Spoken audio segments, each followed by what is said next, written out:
Assalamualaikum everybody. Welcome to another episode of Bakhabar. This is episode 10. Thank you for staying with us in the journey. जिसमें हम 10 episode तक पहुंच चुके हैं. This is actually episode 11 because we had a special episode on the budget, and I hope I'm not getting that wrong.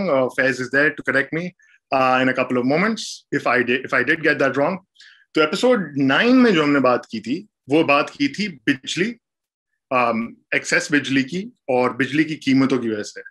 And we're taking this logically because हमने start की थी growth के बारे में, पाकिस्तान की ग्रोथ के बारे में जो चैलेंजेस आते हैं उसको, फिर इन्फ्लेशन के बारे में हमने काफी बात की. फिर हमने सोचा कि इन्फ्लेशन के ऊपर even though we spend 2 episodes, उसके अंदर बहुत सारी चीजें हैं जो समझना हमारे लिए लाजिम है कि खर्चा असल में हो कहाँ रहा है और कितना जो है ना एक एवरेज पाकिस्तानी को वो खर्चे का फेस करना पड़ता है. So while electricity was about 5% of the consumption basket for most Pakistanis, which is the larger part of the issue, is housing. कि जो घर पे आपका जो रेंट है आपका उस पे जो खर्चा होता है is about 20% of the urban consumption basket and growing. So जब हम ये चीजें देखते हैं, हम देखते हैं कि not only are they is the money spent a fair share on these issues, it's on the rise. So जब हम बात कर रहे होते हैं और you can look back at episode 1 and 2, इसके मसला था पाकिस्तान का कि it could not it consumed too much, so it saved very little, so Pakistan could not grow adequately. तो जब इतना ज्यादा इन चीजों पे खर्चा होना होता है तो पाकिस्तानी सेव आखिर फिर करेगा कैसे? So we'll have to understand, and today's topic is to understand housing, the prices and the financing. तो पहले तो हम ये सोच जो है वो डिस्कस करना शुरू हो जाते हैं फैज के साथ कि हम as compared to the comparable countries in the region, where do we stand? Where does housing and its pricing in Pakistan stand in comparison? Thanks, Anand. It is indeed episode 10. तो अगर वो करेक्ट करना है उसके लिए, but ये जो share of consumption हमने पहले भी बात करी है इन हाउसिंग इन यूटिलिटीज, और यूटिलिटीज में इलेक्ट्रिसिटी, गैस, वाटर की सारी चीजें आ जाती हैं, लेकिन housing is the main component. जो हमने पहले बात करी है, तकरीबन 30% of consumption is on housing and utilities. उसमें से 19 से 20% in urban areas is rent. सिर्फ रेंट जो है वो कोई 19% के करीब है, राइट. सो बहुत बड़ा कंपोनेंट है हाउसिंग का इन योर कंजम्पशन स्पेंड, और वो हमें रोजमर्रा की जिंदगी में एक्सपीरियंस भी करते हैं, राइट. और सैलरीड इंडिविजुअल्स हैं, अगर वो उनकी सैलरी में से रेंट जा रहा होता है, वो काफी सिग्निफिकेंट प्रोपोर्शन होता है उनके उसमें से. Exact numbers, again detailed numbers latest वाले अभी तक नहीं है. जो मैं कंजम्पशन बास्केट की बात कर रहा हूँ वो 2015-16 के नंबर्स हैं जो इन्फ्लेशन में काउंट होते हैं अभी. बट मोस्ट रिसेंटली 2018-19 में जो हमें डेटा मिला था, which is from the house hold integrated economic survey, उसमें अर्बन एरियाज का आप देखेंगे तो कोई 28.6% of your consumption share is housing and utilities. ठीक है. और इट्स इंपॉर्टेंट नोट, आपने जैसे मेंशन करा कि ये इंक्रीज कर रहा है. The problem is less big in rural areas. उधर कोई 19% टोटल हाउसिंग यूटिलिटीज पे खर्च है, और ऑन एवरेज पाकिस्तान में 23.8% हो जाता है. फिर ये मैं micro level, house hold level की बात कर रहा हूँ. in this time period, अगर आप नोटिस करें inflation for housing in particular, you will see that it's been on the rise consistently. ठीक है. Maybe the rate of inflation has come down recently, लेकिन price increases काफी time से चलते आ रहे हैं. So expect 2021 ये नंबर जो है कोई 30% क्रॉस कर चुके होंगे in terms of share of our consumption basket. ठीक है. आपने पूछा comparable countries का क्या है, right? So if you check Vietnam, India, Malaysia, ये सब लोअर मिडिल इनकम कंट्रीज जो है पाकिस्तान की तरह, इनका है ranging from 15 to 17% of their share of consumption is housing and utilities. तो डबल जब आप Pakistani basically housing and utilities पे खर्च कर रहे हैं. एंड आई विल रिपीट, ये ऐसा प्रॉब्लम है जो आप एक्सपीरियंस एक्चुअली करते हैं. यू रियलाइज कि अच्छा मेरी इनकम में से डिस्प्रोपोर्शनेट अमाउंट जो है वो हाउसिंग, रेंट, बिजली, इन चीजों की तरफ जा रहे हैं, और मेरे पास पीछे कुछ बचता ही नहीं है सेव करने के लिए. Hence I cannot make the kind of savings that I need to do. उसी की वजह से आप इन्वेस्टमेंट भी नहीं कर सकते, और इवेंचुअली आपके वो सारे मसले होते हैं जिनकी हमने इन सारी 10-11 एपिसोड्स में बात करी है. So that's basically the picture when you compare it to other countries. आपने बहुत सुना है कि नया पाकिस्तान हाउसिंग स्कीम 5 मिलियन घर बनाएगा, right for this the 5-year latest parties 10-year 5 million घरों की बात हो रही थी, लेकिन आपकी हाउसिंग प्राइसेस जो इंक्रीज हो रही है ना वो इसलिए इंक्रीज हो रही है बिकॉज आपकी जो शॉर्टेज है घरों की वो 10 मिलियन घरों की है, right. You are short in Pakistan 10 million houses. अब ये नंबर जो है ना मैं ऐसे ही बोल रहा हूँ आपको, मैं like there are some studies that have been done जिसने बोला है कि हाँ 10 मिलियन की शॉर्टेज है, तो उसमें से बोला पीटीआई ने कि मैं हम आधी प्रॉब्लम तो सॉल्व करेंगे 5 मिलियन घर बना के. लेकिन आप देखेंगे उससे पहले पीटीआई की पीपीपी 2008 में बोला था हम भी 5 मिलियन घर बनाएंगे, यूसुफ गिलानी बोला था, नवाज शरीफ ने बोला था वो 2.5, Shahbaz Sharif one of the programs was 2.5 million घर बनाएंगे. सो सबकी जो है हमेशा कोई ना कोई प्रोग्राम होता है कि हम 2.5 से 5 मिलियन घर बनाएंगे, लेकिन डेटा किसी के पास भी प्रॉपर नहीं है, right. The last census for housing was done in 1998. उस वक्त आपने रियलाइज करा कि पाकिस्तान में उस वक्त पॉपुलेशन थी कोई 132 मिलियन के करीब, राइट, 131.5 मिलियन. उस वक्त घरों का स्टॉक जो था वो था 19.3 मिलियन हाउसेस. ये नंबर थोड़े जरूरी हैं समझने के लिए, ठीक है. 132 मिलियन पॉपुलेशन, 19-20 मिलियन घर हैं अभी, ठीक है. एवरेज ऑन एवरेज कोई 6 से थोड़े से ज्यादा लोग एक घर में रहते हैं. इसी को अगर आप प्रोजेक्ट आगे करते हैं ना उसके हिसाब से आपके पास ये 10 मिलियन का नंबर आता है. It's increasing at 350,000 homes per year or something like that. लेकिन एग्जैक्ट डेटा किसी के पास नहीं है, राइट. तो लेवल ऑफ डेटा इन पाकिस्तान इतना नहीं है. हमने ये पहले बात कर चुकी है कि सर्वेज कितने होने चाहिए. हाउसिंग सर्वे हर 10 साल में होना चाहिए, राइट. लेकिन अभी तक एज सच कुछ हुआ नहीं है. आप जीडीपी प्रोजेक्शंस भी देखेंगे तो कभी real GDP growth of housing देखेंगे तो आपको दिखेगा 4%, 4%, 4%, 4%, 4%, because it's a plug in number. वो अस्यूम करते हैं कि 4% हाउसिंग का स्टॉक इंक्रीज हो रहा होगा every year. There is no real data around this stuff. तो शॉर्टेज बेसिकली 10 मिलियन घरों की है और इसलिए आपकी अर्बन रूरल दोनों पे इतना जोर पड़ रहा है अभी, बोझ पड़ रहा है हाउसिंग का. So if you look at कि ये जो शॉर्टेज है तकरीबन कोई 10 मिलियन कहता है, कोई 12 मिलियन की फिगर देता है, कोई बोलता है कि इन द कमिंग इयर्स 2025 तक you'll cross 14.5 15 million shortage of homes. तो ये तो बढ़ती ही जा रही है, right.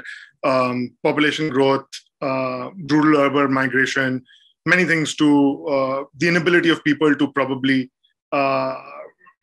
save something to end up owning a house. But iske reasons actually, what have you in your study, in your assessment, what are the reasons why this gap is existing and it's growing and we're not being able to fulfill that gap?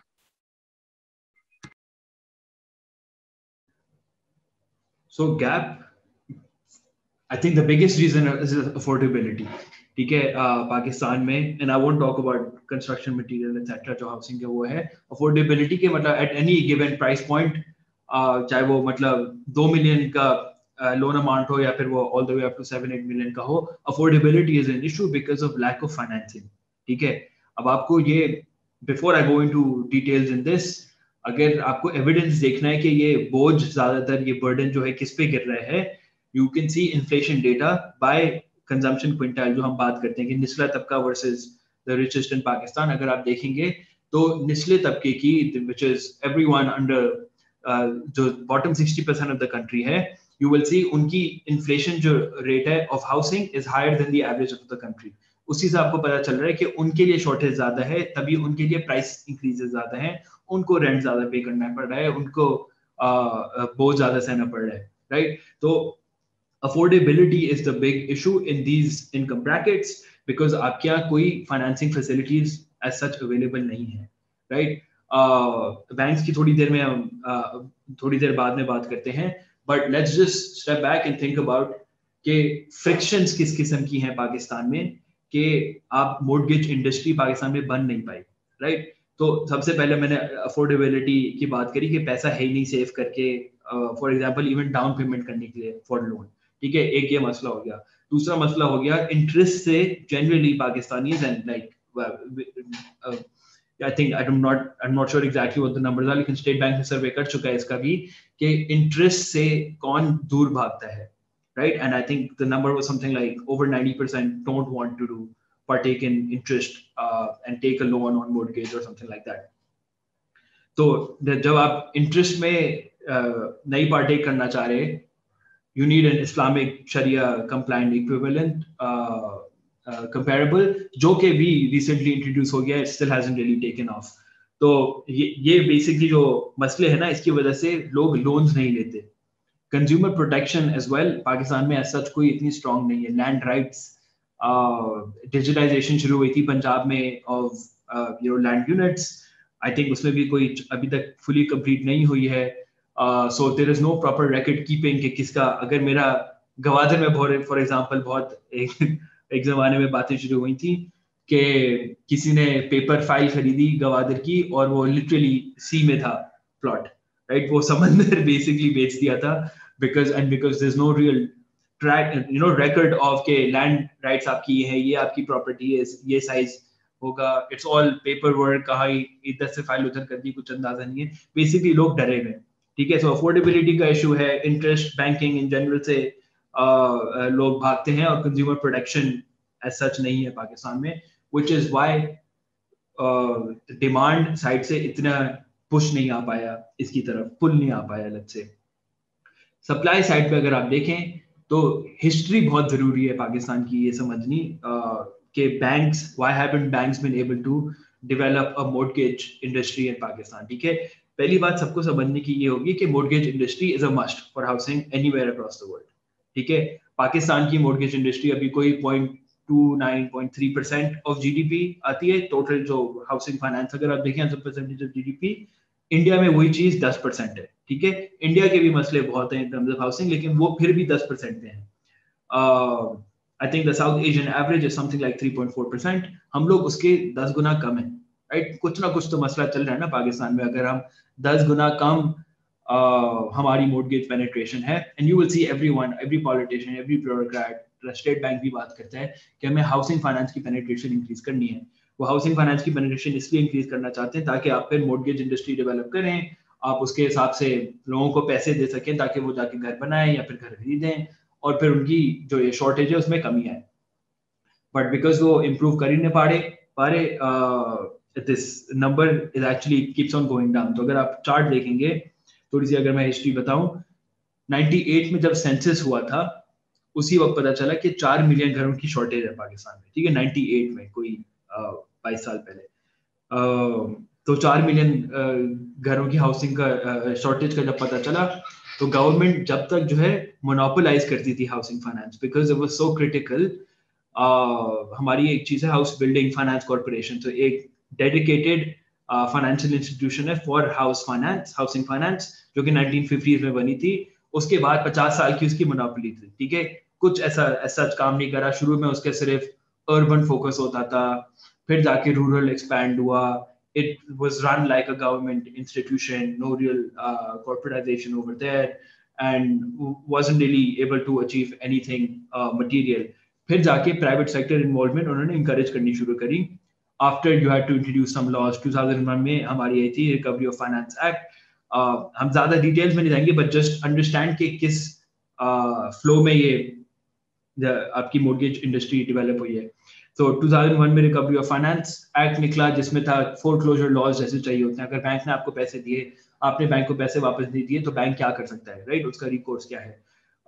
उस सब की details develop होनी शुरू हुई. 2003 onwards private sector banks ने फिर पैसे देने शुरू करे और बीच में इस्लामिक फाइनेंसिंग भी आ गई इसमें, आई थिंक अराउंड 10ish.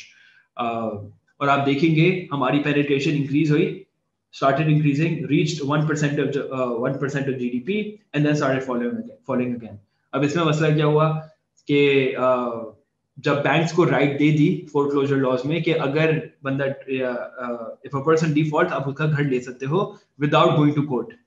ठीक है, ये बेसिकली उनको परमिशन दे दी थी, which is the same across the world by the way, right. आप डेवलप मार्केट में भी देखेंगे तो वो रिकोर्स देते हैं कि अगर आपने ऑब्वियसली कोलैटरल रखवाया है घर और आप घर गिरवी रखवाया है घर और आप उसकी पेमेंट नहीं कर पा रहे, तो आपसे वो ले लेगा बैंक और फिर वो आगे बेच देगा. पाकिस्तान में उन्होंने एडेड एक वो कम्प्लेक्सिटी डाली कि आपको बैंकिंग कोर्ट जाना पड़ेगा, उधर जाके फिर जज विल डिसाइड. बैंकिंग कोर्ट्स भी आपके cases I don't no in the 1000 पड़े हुए, सॉल्व नहीं होते. तो बेसिकली उसमें जब पुश बैक थोड़ा बहुत आया कि नहीं आपको जाना पड़ेगा बैंकिंग कोर्ट, तो फिर बैंक्स ने कम लेंडिंग करना शुरू कर दी। फिर जाके went back and forth, Lahore high court ने मसला कर दिया कि नहीं this is against the constitution and to right to free trial एक चीज होती है, तो अगर डिफॉल्ट भी करा है बंदे ने उसको ट्रायल मिलना चाहिए। This is just an interesting story in general.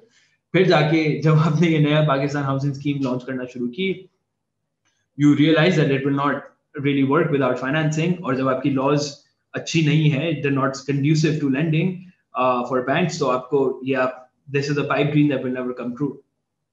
फिर जाके एशियन डेवलपमेंट बैंक ने बोला ये लॉ चेंज करो वरना हम आप लोग ग्रांट नहीं देंगे। Basically as simple as that. जो उनको लोन देना था, ग्रांट देना था फॉर हाउसिंग, उन्होंने बोला you need to fix this. तो फिर आपको याद होगा कि आई थिंक हेडलाइन भी निकली थी कि prime minister asked the judiciary to speed up this process, which is technically not democratic at all because the judiciary should be independent, लेकिन ये हुआ था और फिर जाके वो सॉल्व अब हो गया है। लेकिन अभी भी है, सबको बैंकर्स को पता है कि सुप्रीम कोर्ट में चैलेंज होगा, तो कभी भी ये हो सकता है कि बैंक से वो जो उनके पास अपॉर्चुनिटी है अभी सीज करने की लैंड, वो लेके चले जाए।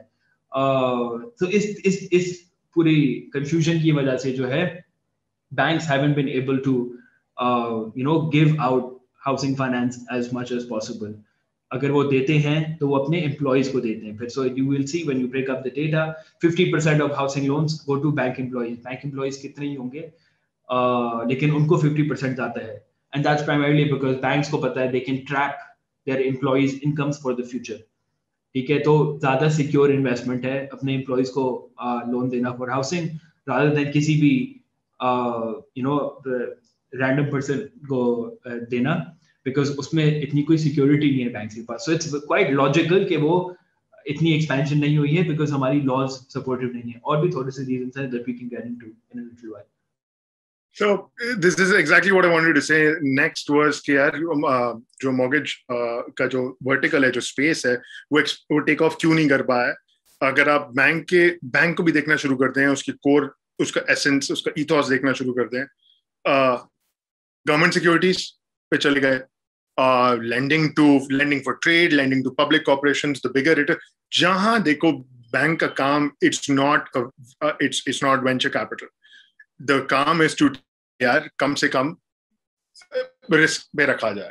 So in the nature of the banks, जहाँ जो तबका होगा जिसके अंदर प्रॉब्लम होगी for repayment, जहाँ ये प्रॉब्लम आएगा, this is my assessment, obviously Faiz will be able to correct me if I'm wrong, तो वहाँ obviously incentive और enthusiasm will not be as high.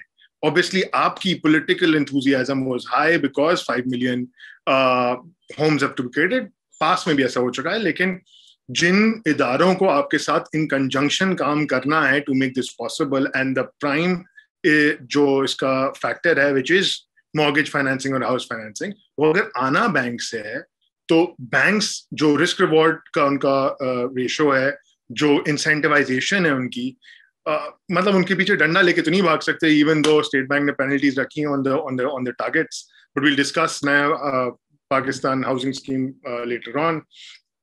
सो ये मुझे तो यही प्रॉब्लम लगता था कि बैंक्स के पास इतना को खास इंसेंटिव नहीं है, which is 0.23% of the GDP पे हम लोग इसलिए भी बैठे हुए हैं क्योंकि क्यों करें, it's not as feasible, especially in the low income housing जो स्ट्राटा है। अच्छा, before we move on to any particular project और जिस तरीके से हम बैठे हुए हैं, इसकी कुछ जो हाउसिंग शॉर्टेज है इसके कुछ इम्प्लीकेशंस भी हैं, सोशल इम्प्लीकेशंस भी हैं। इसका एक मकसद तो ये देखना कि वो जो शॉर्टेजेस हैं तो आ कहाँ से रहे और उनको फुलफिल कैसे किया जा रहा है, राइट। सो जब किसी के सर के ऊपर छत ना हो तो how are they accommodated? Could you let the viewers know a little bit about that? Great question. तो इसमें बेसिकली एक स्टडी हुई थी जिसमें पता चला था कि ये जो चाहे वो 8 मिलियन शॉर्टेज हो, 10 मिलियन शॉर्टेज हो, 12, 14 जो भी शॉर्टेज है, परसेंटेज टर्म्स में जैसे वो पूरी हो रही है, the biggest chunk 60% around that is fulfilled by informal subdivision of agricultural land. काफी लंबा टर्म है, इसको ISALs जनरली बोलते हैं। Think of the area around Bahria Town in Karachi, think of outskirts of cities जो एग्रीकल्चरल लैंड होता है लेकिन अब उसमें आबादी रह रही है। दूसरा जो बड़ा चंक है 25% इज द कच्ची आबादी स्लम्स, जिनका हमने देखा होगा, जो कि कम्प्लीटली इनफॉर्मल सेटलमेंट्स हैं। और अगला जो 15% है, it's further densification of cities के। कराची में पहले कोई 2 लोग पर कमरा रह रहे थे, अब 3 लोग पर कमरा रह रहे हैं, just to accommodate as many people as possible. Understand के पाकिस्तान का पर्सन्स पर room ratio is already one of the highest in the world. ठीक है, लोग ऐसी चीजें भी रिकॉर्ड करते हैं डेटा। सो इंडिया में I think it is 2.7 persons पर रूम, पाकिस्तान इज 3 पर्सन्स पर room, which is quite high. Think about कि हर कमरा जो है पाकिस्तान में, उसमें 3 लोग ऑन एवरेज रह रहे हैं। सो बहुत dense, which leads to all sorts of hygiene issues, sanitation issues. आप सोचे mental health की हमने बात कर चुकी है पहले, all sorts of issues that are coming about livelihood की जो आपके आ रहे हैं because of this housing issue. Inflation की हमने पहले से बात कर चुकी है। Again, सबसे ज्यादा affected are the lower तबका, lowest income क्विंटाइल में जो सारे हैं, और वही लोग हैं जो लोन्स के लिए अप्रूव भी इतनी आसानी से नहीं होंगे। सो आपने बैंक्स अगर शुरू भी कर दिया है नया पाकिस्तान हाउसिंग स्कीम के अंदर, मोर्गेज फाइनेंसिंग प्रमोट करनी शुरू भी कर दी, and your requirements are as such के उसमें सिर्फ लोएस्ट तबका अप्लाई कर सकता है। वो जब अप्लाई करने जाएगा, they will not have the necessary एक स्किल सेट चाहिए आपको even to get your loan approved. ठीक है, एक लेवल ऑफ एजुकेशन चाहिए आपको to get that loan approved. Facilitation desk उन्होंने थोड़ी बहुत सेटअप की हैं, but I still think they will find it really hard to get loan approvals at that level. But in general, that's the biggest consequence of the shortage की आपकी एक price increases हुई और densification of inner cities in general. Got it. And ये भी समझना शायद जरूरी है, and you can correct me if I'm wrong, कि one of the reasons why this is happening has a lot to do with rural to urban migration, and that happens because कि आपकी economic opportunities जो हैं are concentrated in a few centers, primarily Karachi. अब जाके इस्लामाबाद, लाहौर का उठा लें, obviously across industries it will vary, लेकिन rural to urban economic opportunities के लिए करते हैं। अगर आप सी लेवल, मिड लेवल मैनेजर्स वगैरह इन सबको छोड़ के भी देख लें, आपकी अगर इंडस्ट्रियलाइजेशन, आपकी फैक्ट्रीज जो हैं, आपकी सारी चीजें अगर लोकेटेड इन जगह पे होंगी, आपको जिन वर्कर्स की जरूरत पड़ेगी इन कंस्ट्रक्शन इन फैक्ट्रीज, तो वो जब आएंगे भी तो वो रहेंगे कहाँ? सो going to a new, for those people who even gone up or grown up in pretty affluent families or even upper middle class families, नई जगह पे जाना सिर्फ नौकरी ढूंढने के लिए भी बहुत खासा मुश्किल है। आप ये फैक्ट्रियां कोई रीलोकेशन एक्सपेंस मेरे ख्याल में नहीं देती होंगी आपको, जो 3 महीने की आपको सैलरी उठा के देती कि कोई मसला नहीं जिगर, आप कर ले लो। So that is a significant problem जो कच्ची आबादियों पे भी काम कर रहे हैं। 2000 आप जाके इस्लामाबाद की टेरिटरी पे देख लें, जो आपको बहुत प्यारा शहर नजर आता है, लेकिन वहां भी ये प्रॉब्लम्स है, और कराची में तो आपको सौराब कोट पे घुसते ही आपको मिल जाएगी। So you'll be welcomed by that. Those people have a genuine problem of having nowhere to live, जहाँ के हर रोज आके कोई ना कोई रेगुलेटरी बॉडी उनको आकर बोलती है कि आप अपना जो है ना घर उठाकर, जो भी इन्होंने बेचारों ने बनाया होता है वो उठाकर ले जाओ। So it goes beyond just saying this episode was done just not only because क्या 40,000, 50,000, 60,000, 80,000 रुपए का रेंट अगर मैं दे रहा हूँ सोल्जर बाजार में या बादराबाद पे, सोल्जर बाजार एटलीस्ट बादराबाद या क्लिफ्टन में, तो यार मेरी जिंदगी कितनी मुश्किल है। लेकिन जहां से ज्यादातर हाउसिंग की शॉर्टेज आ रही है या जहां से ज्यादातर स्क्वीज आता है जिस तबके को, वो तबका और उससे भी निचला तबका जो कच्ची आबादियों में रहता है, उसको सॉल्व करना बहुत जरूरी है। ये कहना बड़ा आसान है कि जहां से आए हैं उनको वापस भेज दो, that is a sentiment and a very inhuman sentiment. तो इसको सॉल्व करने के लिए मुख्तलिफ गवर्नमेंट से थोड़ा काम किया होगा, but I think Faiz want to explain कि अभी नया पाकिस्तान जो है वो क्या जो है या मुआवजा अंजाम पे पहुंचाएगा, and क्या capacity है उसकी, what are the things we're doing right and what are the things we're doing wrong. So Faiz, a little bit about Naya Pakistan housing scheme, sorry. Again, I tend not to get political, लेकिन हमने budget में अभी देखा था। So सबसे पहली चीज जो मैं, before I explain everything, सबसे पहली चीज जो बोलूंगा, हमने बजट में नोटिस करा था पिछले साल 30 बिलियन रुपयों की सब्सिडी दी जाएगी फॉर नया पाकिस्तान हाउसिंग स्कीम, और सिर्फ 5 बिलियन रिलीज किए गए थे। Right, that's numbers we have for last year. अगले साल का देखेंगे क्या खर्च करते हैं, वापस 30 बिलियन एलोकेट हुए हैं. So I don't know how successful it is going, लेकिन मैं इन प्रिंसिपल आपको at least from the finance side explain थोड़ा बहुत करता हूँ कि नया पाकिस्तान हाउसिंग स्कीम डिफरेंट कैसे हो सकती है compare to every other thing that was introduced before. ठीक है, जब आपका ये, बिकॉज हाउसिंग को सक्सीड करने के लिए पूरा इकोसिस्टम एक डेवलप करना है. बैंक्स तो एक चीज होगा, लेकिन बैंक्स आप बोलने के they invest instead in government securities. ठीक है, easy instead of giving loans to riskier people. लेकिन बैंक को पैसा मिल भी कहाँ से रहा है, राइट? जो उनके पास डिपॉजिट्स आते हैं they are usually short term deposits. तो बैंक्स के पास लॉन्ग टर्म जो एक लाइबिलिटी बेस होती है ना, जो उनकी डिपॉजिट बेस होनी होती है, for which they can then they can take that, और फिर 20 साल की मॉर्गेज आपको देते हैं. घर के तो लोन होगा तो 15-20 साल की लोन होता है, लेकिन वो 15-20 साल का लोन शॉर्ट टर्म डिपॉजिट के साथ फाइनेंस नहीं कर सकते. उनको लॉन्ग टर्म फाइनेंसिंग चाहिए होती है to make the risk reward framework, जैसे आपने बोला, वर्क. तो ये लॉन्ग टर्म फाइनेंसिंग जो है, इसको सेटअप करने के लिए एक वर्ल्ड बैंक के साथ world Pakistan mortgage refinance company खोली जा रही है, राइट? 2017-18 में खुली थी, but now it's finally coming into its own through the, और ये नया पाकिस्तान हाउसिंग स्कीम को सपोर्ट करना चाह रही है. सो एक ये बड़ा चेंज आया है कि पीएमआरसी इसको जैसे बोलते हैं, it might finally evolve into something that's big. इसका eventual plan जो है, I think it's at level 2 right now. Level 3 plan जो है, जो आपने पूरा US crisis का सुना है ना, 2008 का collateralized debt obligations, और हम सब चीजों को explain नहीं करेंगे, लेकिन जो पूरा crisis हुआ था, उनकी fancy instruments जो थे financial, वो सब PMRC eventually support कर सकेगी. That's the aim right now. So basically काफी specialized refinance institution बन जाएगी for mortgages, ताकि banks को long term financing मिल जाए. ठीक है, banks alone don't need this money. Microfinance institutions भी हैं जिनको ये पैसा देना होगा. Dedicated housing एक तो है हमारी development finance institution जो HBFC की मैंने बात करी, हाउस बिल्डिंग फाइनेंस कॉर्पोरेशन, लेकिन और भी डेडिकेटेड आपको छोटे छोटे बैंक्स चाहिए होंगे हाउसिंग से के specialist who will also benefit eventually from PMRC. ठीक है, एक तो ये बड़ा चेंज आ गया. दूसरा चेंज आ गया कि आपके पास बैंक्स को लॉन्ग टर्म फाइनेंसिंग भी दे दें, तो वो इतने रिस्की कस्टमर्स को पैसा कैसे दें. ठीक है, तो एक credit guarantee program, credit guarantee trust भी शुरू किया गया है. आई थिंक कोई 2% चार्ज होगा बैंक्स के लिए, ऐसी कुछ होगा. For that I think first loss up to 40%, and these numbers you can forget about. Point is के हो रहा है ये चीजें कि बैंक्स को फिर क्रेडिट गारंटी मिलेगी from the government of Pakistan कि आप इनको पैसे दें और हम इसका एटलीस्ट अगर आपको लॉस हुआ, a portion of that we will take the loss for it. ठीक है, ये सारी all of this is where the subsidy goes in. ठीक है, ये दो बड़ी चीजें अभी शुरू गई, आई वुडंट से शुरू की गई हैं, ये अभी they just come into their own right now, थोड़ी प्रोमिनेंट बन गई है.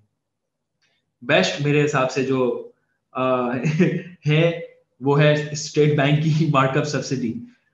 तो मार्कअप सब्सिडी अगर आप उसको देखें, तो अगर let me take a very simple example, जो लोएस्ट ईयर है उनकी सब्सिडी में, उसको अगर बैंक्स जो है 14-15% पे लोन देते 20 साल का, उसको स्टेट बैंक के थ्रू, सब्सिडी के थ्रू 7% पे लोन मिलेगा.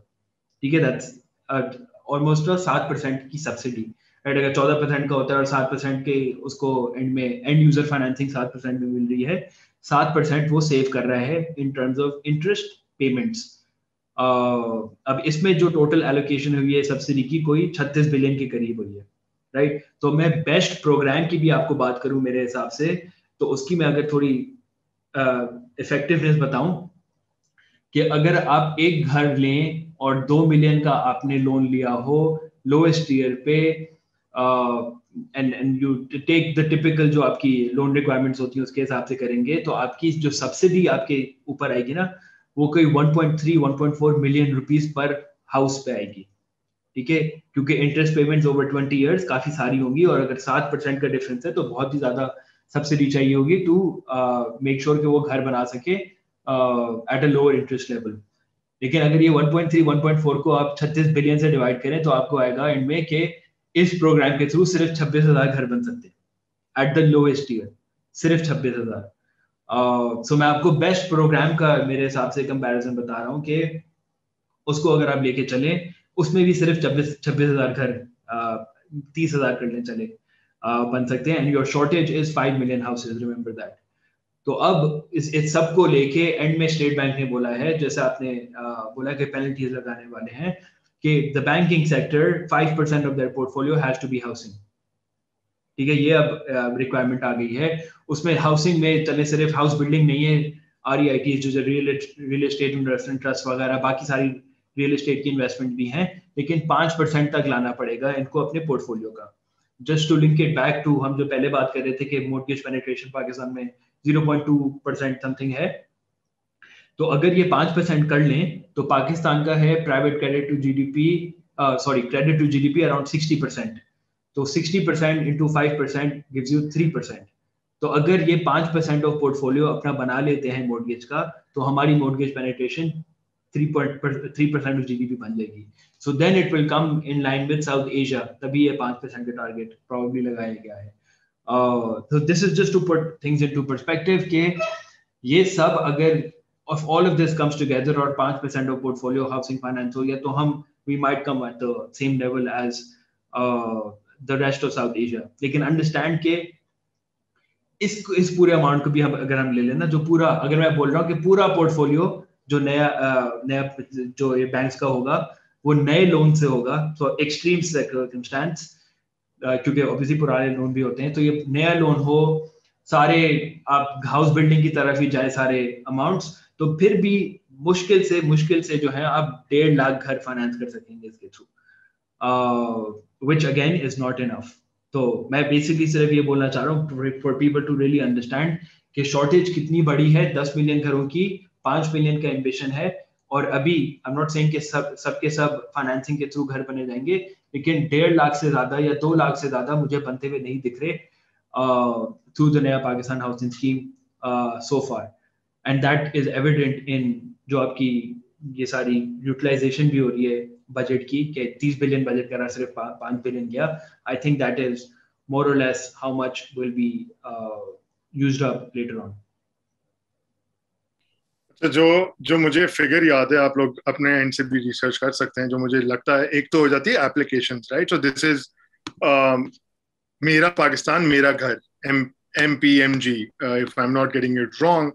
तो ये तो उसकी हाउस फाइनेंस जो मार्कअप पे आपको सब्सिडी मिली हुई है, ये इसकी स्कीम है, which the state bank is working in conjunction with the banks, commercial banks. इसकी जो एक तो हो जाती है एप्लीकेशंस आपको चले आ भी सकती हैं, कंसिडरिंग के सारे बैंक्स अगर एक्टिव हो भी जाए। फिर होती है एज ऑफ मई 2021, अगर मैं आपको बोलूं, अगर आप 5-10 सेकंड के लिए सोचेंगे कितनी एप्लीकेशंस आई होंगी, I think it's been a good 8 months और सो सिंस इसने किया होगा। तो I think we stand at 600 loan approve हुए हैं। आप फिगर देखें जो अभी आपको फैज ने कहा है, कहाँ हमें पहुंचना है। 5 मिलियन छोड़े, 4 मिलियन छोड़े, 2 मिलियन छोड़े, 3 मिलियन छोड़े, अब आप बात कर रहे होते हैं रफली, रियलिस्टिकली भी 1.5 से 2 लाख घरों की भी अगर आप बात करें, तो आप आज 600 लोन्स पे आज खड़े हुए। 2023 तक this is going to be still going to be a challenge. What I'd want Faiz to probably end with, since this has been an engaging discussion, जिसके ऊपर अच्छा खासा कवर किया, कुछ छोटा नहीं है topic. If you really want us to do an episode, otherwise we can provide you with the material. We'll try and work कि जो ये housing की जो financing scheme है, स्टेट बैंक की Tier 1, Tier 0, Tier 2, Tier 3, क्या markups हैं, क्या रिक्वायरमेंट्स हैं, क्या चेंजेस आई हैं मार्च में, because I do believe personally कि the state bank has been very active and has been smart about this, because it's inching towards the changes that is needed to make this actually work. Otherwise ये कागज पे एक चीज रह जाएगी, जिसके बहुत सारे इश्तेहार आप वेबसाइटों पे और न्यूज़पेपर्स पे देखेंगे, लेकिन ये won't amount to much. So we can do that kind of episode or do that kind of record, one of us or both of us, whatever. What I'd like Faiz to sort of end with is के जो housing का shortage है, आपने देख लिया कि यार projections क्या हैं, what needs to be done more on the government side, probably on incentivizing the banks, because देखिए इसके साथ 30-32 तकरीबन इंडस्ट्रीज जुड़ी हुई हैं नए घर बनाने में। स्टील है, सीमेंट है, जो है दरवाजे बनाने में से लेकर पंखों तक, कॉपर तक, ये सारे जुड़े हुए हैं, which is why I think you also need, it's pertinent to understand कि जो ये पूरे ड्राइव हो रही है, this is more towards new houses also, because एक साल का जो इसके अंदर रिक्वायरमेंट है कि एक साल से पुराना घर वगैरह नहीं हो. दिस इज मोस्टली टुवर्ड्स कि नए से घर बने, क्योंकि इकोनॉमी को भी तो आगे obviously have to push that forward. What more do you think? What have you felt, KR, on in your assessment? What more can the government do? What can the banks do? I'll probably in terms of even जो bank के employees की का reaction है, I can probably end on that. But what is your assessment? How can this be made better? How can we go from this meager figure to a even better figure? Because 5 million तो थोड़ा सा, at least मुझे तो थोड़ा मुश्किल लग रहा है. नहीं बिल्कुल, हाँ मुझे भी मुश्किल ही लग रहा है. बट आई थिंक आप हिस्ट्री देखें, and I think the US is a very good example of के उनके, अगर आप देखें ना वर्ल्ड वॉर 1 के बाद उनकी भी शॉर्टेज जो थी कोई 4 मिलियन घरों की थी या ऐसी कुछ, तो 2 से 4 मिलियन घरों के बीच में थी. And that's when the US started revitalising itself. ठीक है, द न्यू डील जो उनकी आई थी कंस्ट्रक्शन डिप्रेशन के बाद, यू विल सी के what helped their financing, और मैं फाइनेंसिंग पे ज्यादा फोकस इसलिए कर रहा हूँ because and you will talk to other people in they will say कि हाँ आपकी इंपोर्टेड कॉस्ट बहुत ज्यादा है हाउसिंग में. तो आपके टैप्स जो लगते हैं फॉर एग्जांपल, या टाइल्स जो लगते हैं वो बाहर से आ रहे हैं, ये आ रहे हैं, और लोकल प्रोडक्शन एज सच इतनी ज्यादा नहीं है, इसलिए कॉस्ट ज्यादा हो गई है. कुछ लोग मॉड्यूलर हाउसिंग की बातें करते हैं कि आप वो बनाना शुरू कर दें. कुछ लोग बोलते हैं कि रेगुलेशन चेंज करनी पड़ेगी so that you build upwards, या फिर आप अपार्टमेंट बिल्डिंग ज्यादा बनानी शुरू करने. So there is a lot of stuff. मैं like just because it's something that I am personally interested in. Financing की अगर ज्यादा बात करूं, आपको स्पेशलिस्ट चाहिए, राइट? अगर आप एक कमर्शियल बैंक से एक्सपेक्ट करें कि वो एसएमई स्मॉल मीडियम एंटरप्राइजेस को भी लैंड करेगा, वो कॉर्पोरेट्स को भी लैंड करेगा, वो आपके एग्रीकल्चर को भी लैंड करेगा, फार्मर को भी लैंड करेगा, और हाउसिंग फाइनेंस भी करेगा, आई थिंक ये बहुत गलत है. Like you should have a specialist housing bank. इसमें यूएस में जो होते थे पहले savings and loans regional banks होते थे, छोटे छोटे बैंक्स होते थे, जिसको फॉर एग्जांपल पता है इस इलाके का, अगर मैं कराची साउथ की बात करूं, एक डिस्ट्रिक्ट को ले लूं, उसको डिस्ट्रिक्ट में अंदाजा है कि कौन से लोग हैं, किसके who is reliable who is not reliable, उधर से ही उसने सेविंग्स ली, उधर से ही उसने लोन्स दिए, राइट? जो it is a true transfer of proper utilization of capital, के लोग उधर ही सेव करते हैं उसी रीजनल बैंक में, और उधर ही जाके हाउसिंग फाइनेंस भी प्रोवाइड कर सकते हैं. And because everyone knows everyone else, it is easier and less risky. ये by the way Shaukat Tarin ने मेंशन कर चुका है, so I was very surprised कि उसने ही mentioned in the economic survey speech कि हमें रीजनल बैंक्स चाहिए और हमें छोटे बैंक्स चाहिए. आई थिंक तो छोटे banks plus specialized development financial institutions हमें चाहिए.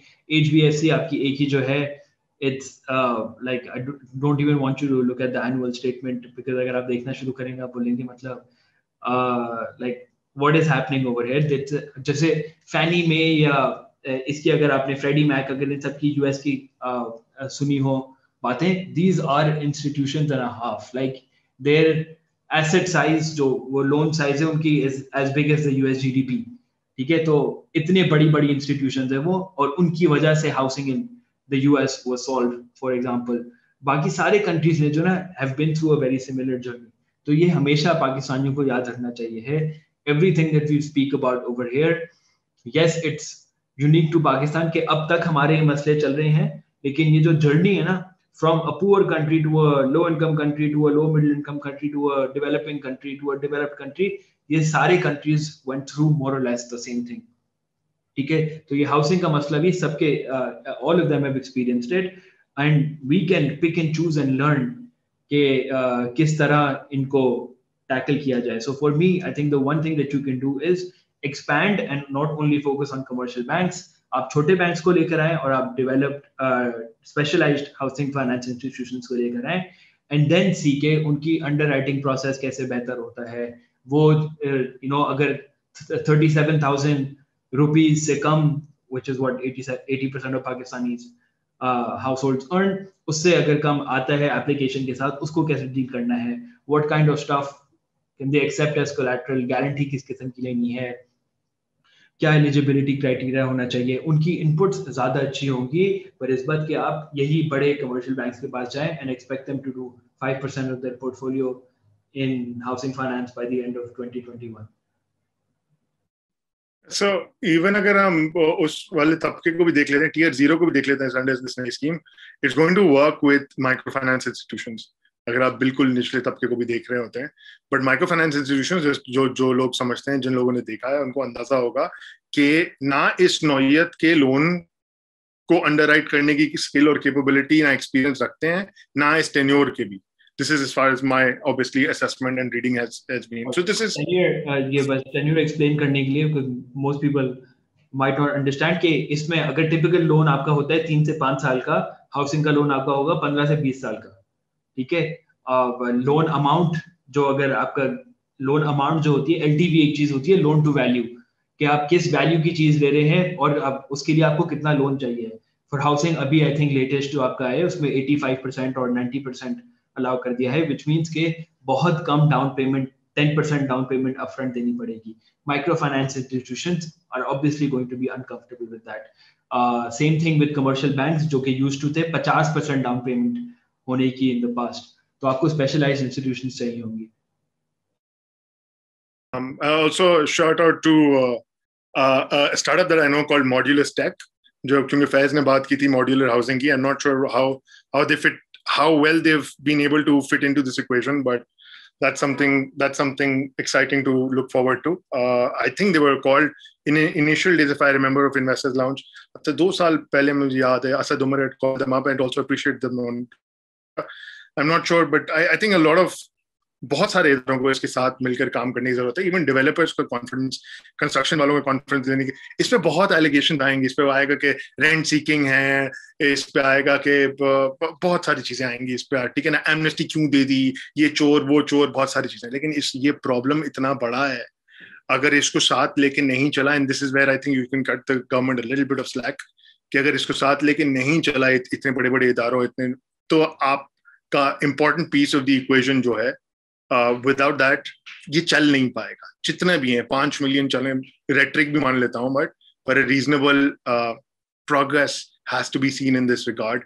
Otherwise, it's going to be a massive problem much before 2023. Faiz, I don't know if you have anything else to add, because we like to keep it as short as possible this time. अगर आपने कोई इसमें extensive detailed कोई चीज देखनी हो, you can always reach out to Faiz at macro Pakistani. You can go बाखबर की इस वीडियो के नीचे कमेंट करते हैं. We can obviously have a look at this. हमने नहीं इसको कवर करने में कि इसकी क्या रिक्वायरमेंट्स हैं इन स्कीम्स की, ये बहुत ज्यादा डिटेल्ड इंटरव्यू हो जाता. Maybe we can, if possible, we can cover it later on. But इतना आज के लिए आपके लिए काफी है ये समझना कि पाकिस्तान का हाउसिंग क्राइसिस, जैसे बिजली के लिए तो बड़ा अलग मसला था ना कि यार बहुत ज्यादा है, लेकिन फिर भी पाकिस्तान अंधेरे में है. हाउसिंग का तो सीवियर शॉर्टेज है जो कि 17 मिलियन को शायद देख रहा है 2025-2026 में. इसके क्या असरात हैं, रेंट बढ़ने के, वो जो प्रॉब्लम है, क्या असरात हैं. ये जनरेशन जो मेरी फैमिली में भी और बहुत सारे फैमिलीज में बोला जाता है, इनकी अंडरस्टैंडिंग है कि ये जनरेशन अपना घर कभी नहीं बना पाएगी. तो वो उसकी तरफ जो देखने वाला है रुझान, वो भी बड़ा एक प्रॉब्लमेटिक सा है. So we all are concerned with this. शायद कोई बहुत सारे तबके जो हैं इस पे ज्यादा होंगे. But thank you for having this discussion again, Faiz. Thank you for not only illuminating us with the current conditions क्या है, but इसकी history क्या रही है, so that people have a more nuanced, more balanced view of the issue क्या है. And until next time, until we cover the next possible problem of Pakistan and its solution, ऐसा नहीं है सिर्फ प्रॉब्लम में लेके आते हैं. So until next time, Allah Hafiz.